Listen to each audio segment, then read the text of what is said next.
Hello everybody and welcome back to World of Tanks. My name is Spartan Elite 43 and tonight we have a Spartan's Honest First Look at the AMX, or the HMH, I apologize, HMH AMX Model 58.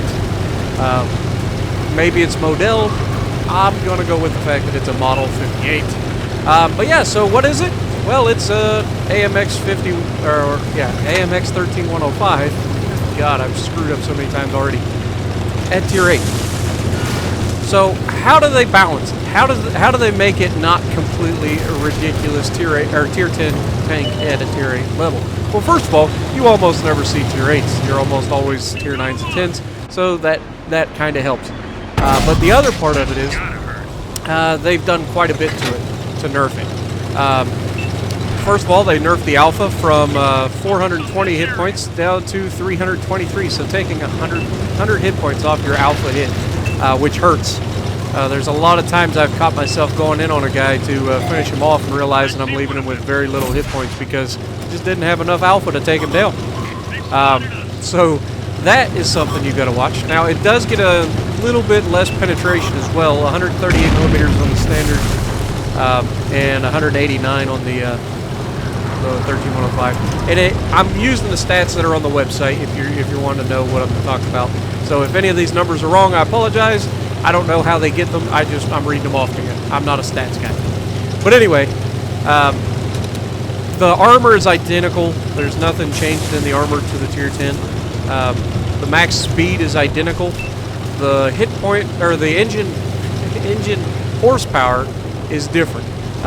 You get 480 hit or God darn it, 480 horsepower versus 600 on the Tier 10. And apparently you weigh 1,660 kilograms more at Tier 8 than you do at Tier 10. Even though the armor is the exact same, the gun is the same. I'm not sure how they go about doing that. Maybe the 1,660 kilograms is how much the camo net that they threw over the top of the tank weighs. But yeah, that's the thing. Concealment is the same. The view range is less by 10 meters, so 380 instead of 390. Signal range is a little bit less, 5 meters less. Other than that, you're not going to really see a whole lot of differences. The rate of fire is slightly higher on this tank, but the lower penetration and the less alpha damage, you kind of need something to make it somewhat worth it. But I will say this: almost every time I've been hitting the thing, I've lost my engine, or at least hurt my engine. So that's a thing. But yeah, we initially get ourselves into a mess, and so we ran out of there, and then we come back over here. We load heat because, again, standard ammunition in this thing is not good, not reliable at all, as you saw against the M103, shooting straight into the bottom of the tank. Couldn't hit it. But that being said, we're going to go on a bit of a killing spree here. We've already taken down the E100, so that's our first Tier 10 kill of the game. And we're going to get a few more before it's all said and done. Now, I had a better game than this initially, but apparently somehow when I went to record it, things went wrong. Again, I've said there are going to be hiccups with this newfangled setup. It comes with a whole different recording like suite and everything.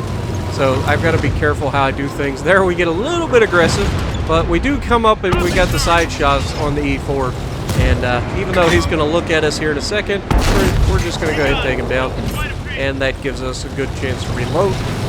And we're going to move down into the center and see if we can't come up behind these guys. Now, I was assuming initially that these guys were our teammates that are right there next to the base would go straight for those arties.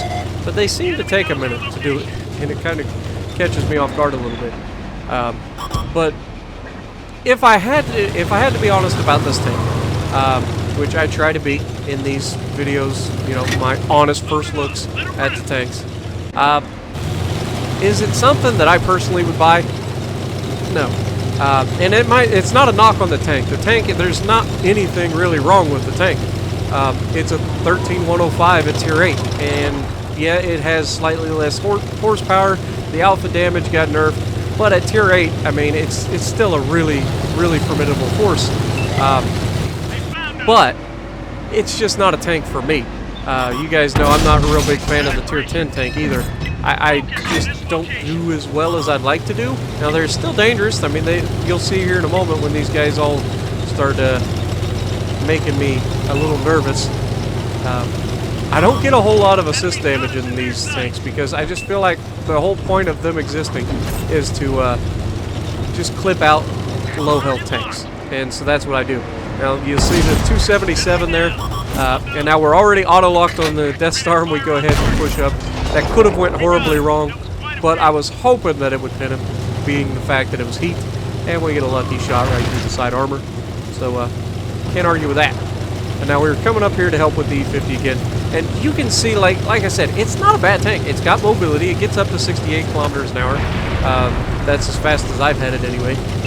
And it is very capable of clipping people out. You just got to be very, very careful.